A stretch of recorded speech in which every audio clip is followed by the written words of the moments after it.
It almost felt like a drive through the countryside. But as Nagorno-Karabakh's fields and hills gave way to mountains and villages, the scars of war became ever clearer. Villages almost empty but for military positions, artillery and armour dug into hillsides, and small towns shattered by shelling. We weren't allowed to film much for security reasons, but the breakaway republic's military authorised France 24 to speak to a group of soldiers in the Martuni region, all of whom had come from civilian life before the war. 3 weeks ago, life was peaceful. Everyone was busy with their own jobs. I, as usual, woke up in the morning to go to work. At 8:20 a.m., we heard the drone attacks, and everybody knew we had to gather and get to our positions.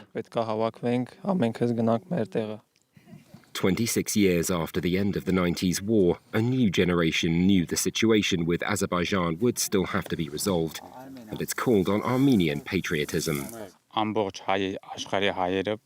All Armenians in the world should put all their efforts into this war. Whoever can carry a gun should come to Artsakh. And this war, however quickly, should end with our victory. Because the way things are should not continue. That call seems to have been heard, at least among some from the diaspora. It wasn't long after hostilities broke out that Azerbaijan struck the border post between Armenia and the zone leading to Nagorno-Karabakh. It forced those guarding the area to pull back deeper inside Armenian territory, including several French Armenians who'd left Paris to volunteer. We left hoping to help with the war, if not in active military service, then in some other way, not necessarily by going to the front and carrying a weapon, because all Armenian people, the whole country, are involved. Armenia's regular standing forces number around 50,000 with 2 years mandatory military service. Yet even without military experience, there's always something for volunteers to do. What makes me worth more than these soldiers in Armenia? They're as Armenian as I am and are called on to defend their land. I felt so powerless that I said to myself I had to come here. This is the kind of connection that Armenia's diaspora feels for its historical homeland. But it's not just sending the occasional volunteer. It's also managed to raise from countries around the world over 150 million euros for the war effort. This as the conflict in Nagorno-Karabakh rages into its second month. The economy of Eveleth in northern Minnesota has always been tied to iron ore mining, but as mines closed, it became a ghost town. John Arbogast is president of a mining union. He's watched the decline of his industry due to low foreign steel prices, automation and outsourcing. How anyone could support President Trump when he's attacked our way of life for the last 3.5 years is beyond me. He's a friend of the corporations. He's a friend of his rich friends. He's not a friend of the working men and women, that's for sure. He hasn't done a damn thing. We're not doing good up here. Hibbing taconite is one of Minnesota's last functioning mines. And that's the only jobs we have here on the Iron Range, so what are you supposed to do? I mean, you can't live off working in the tourism industry, trying to feed a family of 4 off $8 an hour. It's hard when you have those little babies looking at you and you got to figure out how am I going to feed them and clothe them and, you know, send them to college when my mine is closed. It's heartbreaking. Trump has not only courted the working class but also rural voters in Wisconsin. The state's forests are one of its biggest natural resources. 41-year-old Jeremy Miller runs his own logging business. He often works over 60 hours a week. It's not an easy job. If you don't absolutely love it, you can make way more money doing something else. Like many others living in rural Wisconsin, Jeremy cherishes his personal liberty. I don't expect anything. I don't want free handouts. I don't want free health care. I don't need any of that. I just want to be left to pave my own way. Jeremy believes that Donald Trump will protect his livelihood, which he sees as under threat. Democrats tend to be more restrictive. There's a couple of things that restrict us, is putting animals on endangered species lists, whether it's the spotted owl or whatever it is. But I feel you can do that without putting so many hard and fast restrictions on things, without saying we can't be loggers anymore.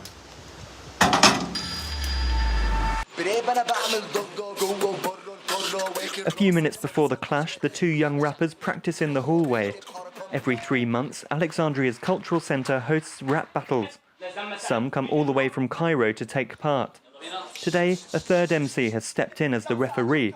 Witty insults and clever comebacks make the crowd go wild.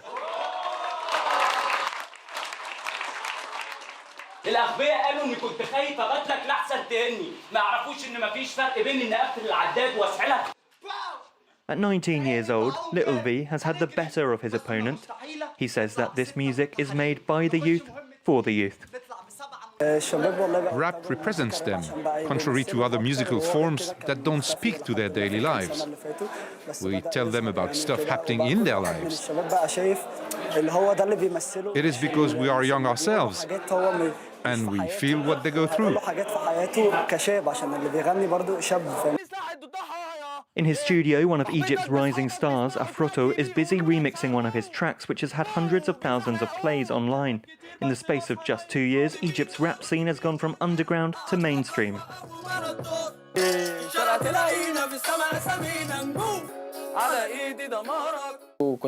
I rapped in the street with my friends. I didn't have an online presence because back then we couldn't put our songs online. We rapped in the street. Today, everyone is on YouTube, Facebook, and Instagram, and we've taken over those platforms.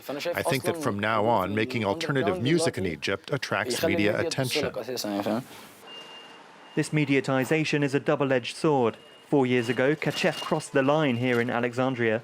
The rapper and human rights lawyer had criticized the government in his tracks and was forced into exile in Germany. He believes that Egyptian rap has sold out. Rap is to criticize the society that you are living, the situation, the political situation.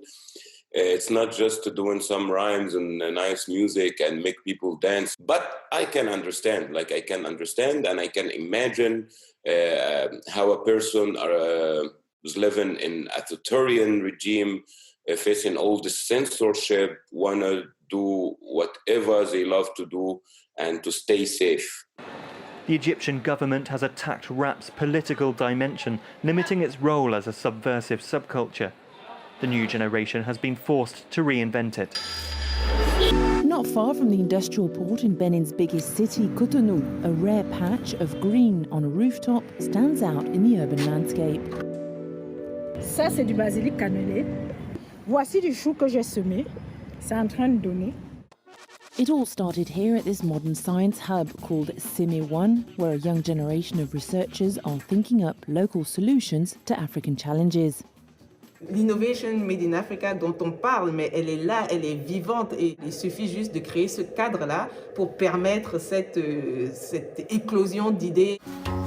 These three young entrepreneurs pooled their respective expertise in agriculture to work on a worst-case scenario in Benin, feeding a city under lockdown during a pandemic. Les avions ne peuvent plus atterrir. Before the planters are installed on the roofs, everything is computer designed to improve waterproofing and the choice of seeds that will be planted. Innovation and ancestral traditions in agroecology are combined. Si on fait bien les calculs, on peut avoir un terreau qui est bien mieux que celui qu'on a en commerce. Today's city dwellers want food as close to home as possible, so the three friends have to produce faster. In this open-air laboratory 1 hour from Cotonou, they developed a natural compost in record time, thanks to fly larvae. Nous avons raccourci de 3 mois à 3 jours pour nous permettre d'être beaucoup plus efficaces dans nos prestations et apporter une plus-value sur la chaîne de valeur. On a utilisé la fiente de poulet qui dégage beaucoup plus d'odeur, qui attire les mouches. Et vous allez constater que les mouches se déposent déjà pour poser leurs œufs. The three specialists are now following up their research into soilless agriculture to develop vegetable gardens everywhere, even in the city's public spaces. Paris's area of Montmartre is well known for its artists and cabarets, dating back to the days when it was a haven for the likes of Van Gogh and Picasso. It's normally packed with tourists, but since COVID arrived, cultural life is suffering. Join us as we speak to the people trying to keep this area alive. Encore, presented by Eve Jackson on France 24 and France24.com. The period between the Second World War, when colonial troops fought fiercely with General de Gaulle's Free France, and 1960, when 14 African countries under French administration acquired their independence, marked the end of an empire. Through 4 charismatic leaders, France 24 traces the genesis of their path towards sovereignty. From the Senegalese Léopold Sédar Senghor, prodigal son of the colonial era, to the Guinean rebel Sékou Touré, who defied de Gaulle's authority. From Ivorian Houphouët Boigny, who manoeuvred skillfully behind the scenes of La Franco-Afrique, to Barthélemy Baganda, father of the Central African Republic, who paid with his life for his nationalist commitment. 4 remarkable careers that would shape modern Africa. Don't miss this exclusive documentary on France 24.